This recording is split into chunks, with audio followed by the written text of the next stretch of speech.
गुजरात के एक primary school में एक टीचर की, महिला टीचर की नियुक्ति होती है।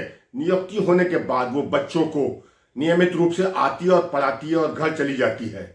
कुछ समय बाद अचानक वो गायब हो जाती है और उसके बाद उसका भूत जो है बच्चों को नियमित रूप से पढ़ाता और महीने में जो सैलरी, जो वेतन मिलता था, उसको निकाल लेती थी वो महिला। भावना पटेल की, जो बनासकांठा जिले के एक प्राइमरी स्कूल में पढ़ाती थी और 2016 से वो अमेरिका में रह रही थी और ग्रीन कार्ड होल्डर हो गई थी। 2016 से उसको वेतन मिल रहा था और किसी को भनक नहीं थी। अचानक कोई प्रधानाचार्य आता है, उसके बाद उस टीचर की बारे में जानकारी लेता है कि टीचर कौन है जो नियमित रूप से वेतन प्राप्त कर रही है। वो अधिकारी आकर, जो टीचर है वो प्रधानाचार्य आकर वो शिकायत करता है। उसके बाद मामला खुलता है। शिक्षा विभाग हो, संबंधित विभाग हो, मंत्री जागते हैं।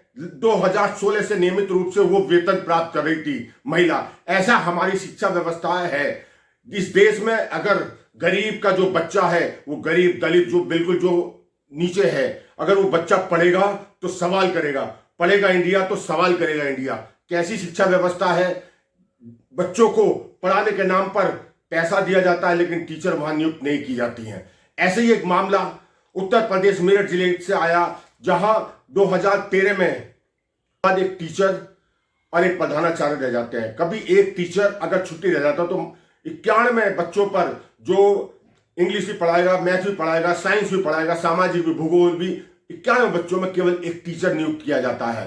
कितना दुर्भाग्य है। शिक्षा नीति हमारी कैसी है, शिक्षा व्यवस्था कैसी है? इस शिक्षा को सुधारने के लिए कोई प्रयास नहीं किए जाते। कारण है, नेता, पार्टी, दल कोई भी हो, उनको अपने पीछे एक भीड़ चाहिए। अगर पढ़ेगा बच्चा, उसके बाद वो सवाल करेगा। अनपढ़ रहेगा तो रैलियों में जाएगा, अल्लाहू अकबर, जय श्री राम के नारे लगाने के लिए भीड़ चाहिए होती है राजनीतिक नेताओं को। वो भीड़ कहां से आएगी?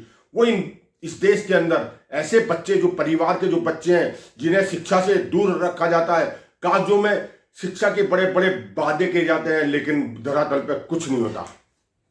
उत्तर प्रदेश योगी सरकार का एक अच्छा फैसला आया था, जिसमें उन्होंने डिजिटल जो है, किसी भी कॉर्पोरेट हाउस में, किसी कंपनी या कहीं भी जाओ तो उसके आने और जाने की जो जानकारी है वो डिजिटल थंब इम्प्रेशन से होती है। उत्तर प्रदेश योगी सरकार का एक अच्छा फैसला था। उस मुख्यमंत्री ने कहा था जो भी शिक्षक आएगा उसके थंब इम्प्रेशन से उसके आने जाने की पूरी जानकारी रखी जाएगी। लेकिन जब जो वो आदेश आया तो पूरे प्रदेश के टीचर सड़कों पर आ गए और उसके बाद हाउ अल्लाह करने लगे और उत्तर प्रदेश सरकार को वो फैसला वापस लेना पड़ा। सरकार को फैसला वापस नहीं लेना चाहिए था। वास्तव में ये चीजें जो शिक्षा को सुधारने की तरफ एक अच्छा कदम था, उसको पालन किया जाना चाहिए था। उत्तर प्रदेश में नहीं, पूरे देश में बहुत सारे शिक्षक हैं स्कूल में जाते नहीं हैं, ये सबको पता है। बहुत सारे टीचर जाते नहीं है, बहुत सारे टीचरों ने अपने एक प्रतिनिधि को नियुक्त कर रखा है। 70-80 लाखों रुपए महीना प्रत्येक टीचर कमा रहा है, उसके बाद या तो वो स्कूल जाता नहीं है। लगभग अधिकांश जो है प्रतिशत संख्या ऐसे बहुत सारे टीचरों की होगी जो स्कूल में जाते नहीं है। बहुत सारे टीचरों को अगर आप जानकारी लेंगे तो बहुत सारे टीचरों को कै ख गए गए ABCD भी नहीं आती है, लेकिन वो टीचर नियुक्त कर दिए जाते हैं। उसके बाद वो टीचर क्या है, एक संगठन बना देते हैं। उसके बाद वो सरकार पे दबाव बनाते हैं, सड़कों पे आ जाते हैं और जिंदाबाद मुर्दाबाद करते हैं। सरकार कहीं ना कहीं उनके दबाव में आ जाती है। उत्तर प्रदेश सरकार का बहुत अच्छा फैसला था। थंब इम्प्रेशन से हर टीचर की, प्रत्येक टीचर की मॉनिटरिंग होती, कौन सा स्कूल आ रहा है, कौन सा नहीं जा रहा। लेकिन सरकार को ये कदम वापस नहीं लेना चाहिए था। एक बार सरकार, जब उत्तर प्रदेश में ही रोडवेज सरकार शायद कांग्रेस की थी, जब रोडवेज ने हड़ताल कर दी थी, उसके बाद सरकार ने कर्मचारियों से निवेदन किया क्या आप आ जाइए, लेकिन सरकार ने तत्काल क्या किया, उसके बाद नोटिस देने के बाद नई भर्ती कर दी और रोडवेज कर्मचारी तत्काल प्रभाव से वापस आ गए।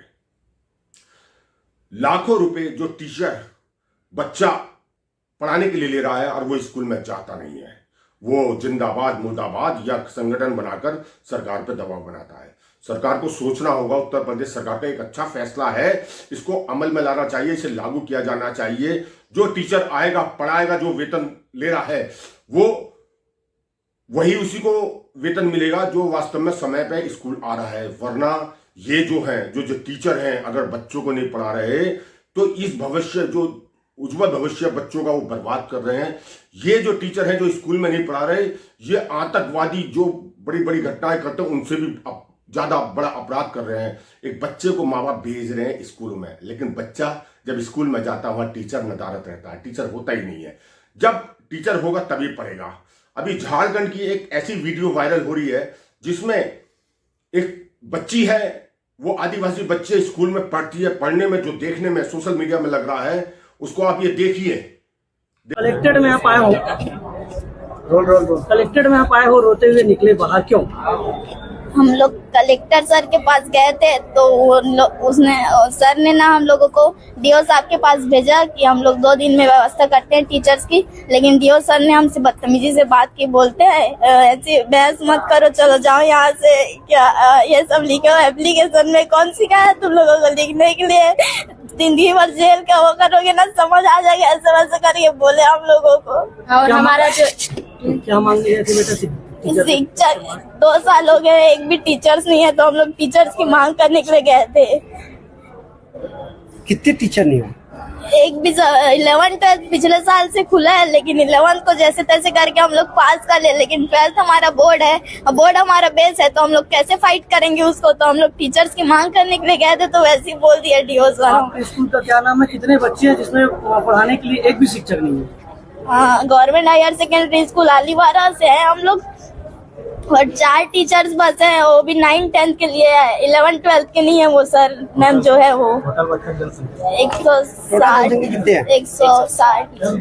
अभी क्या चाह रहे हो? अभी हमारे पास टीचर आ जाए ऐसे करके बोलने के लिए आए थे, लेकिन डीओ सर ने हमको ये सब बोल दिया। ठीक है, आपका नाम बताओ। आरती साहू, 12th बायो। ऐसी जेल में डाल देंगे। कारण क्या है? इन बच्चों को पढ़ना तो चाहते हैं लेकिन पढ़ाने की व्यवस्था नहीं है। सरकार को सोचना होगा, बदलना होगा व्यवस्था को। ये जो व्यवस्था है सरकार ने बना रखी है, बड़े बड़े बजट, बड़े बड़े पैसे कागजों में तो होते हैं, लेकिन चूना सबसे ज्यादा अगर सरकार को कोई लगा रहा है, इस देश के भविष्य के साथ अगर खिलवाड़ कर रहा है, तो सरकारी स्कूल में जो टीचर है वो बहुत ज्यादा खिलवाड़ कर रहा है।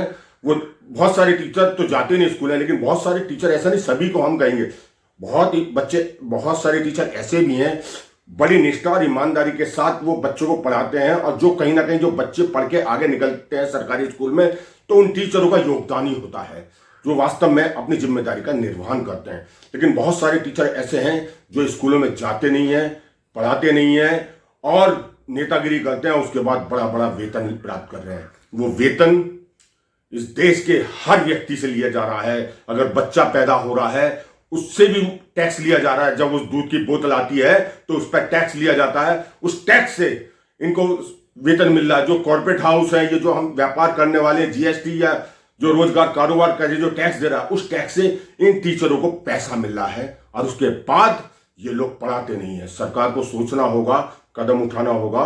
टीचरों के साथ जो थम इम्प्रेशन वाला जो सरकार उत्तर प्रदेश का सरकार का फैसला था, ये कड़ाई से लागू किया जाना चाहिए और बच्चों को भविष्य को ध्यान में रखकर ये कदम उठाना चाहिए।